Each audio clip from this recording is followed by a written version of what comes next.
மதுரை வடக்கு சட்டமன்ற தொகுதியில் அதிமுக வேட்பாளராக போட்டியிட்ட சரவணன் தமிழக வெற்றிக் கழகத்தில் இணைந்தார். சென்னை தலைமைச் செயலகத்தில் தவேக அமைச்சர்களை சந்தித்து கட்சியில் தன்னை இணைத்துக் கொண்டார். முதலாக மதிமுகவில் இணைந்த அவர் பிறகு திமுகவில் சேர்ந்து அதன் பின் பாஜகவிலும் பின்னர் அதிமுகவிலும் ஐக்கியமாகி தற்போது 5வது கட்சியாக தவேகவில் இணைந்துள்ளது குறிப்பிடத்தக்கது.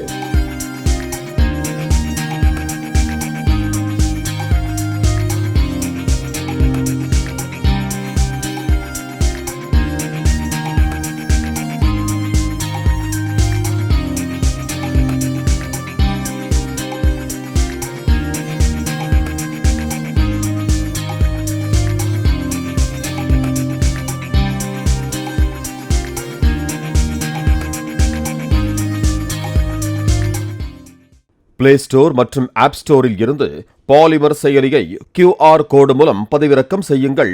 செய்திகளை உடனுக்குடன் பெறுங்கள்.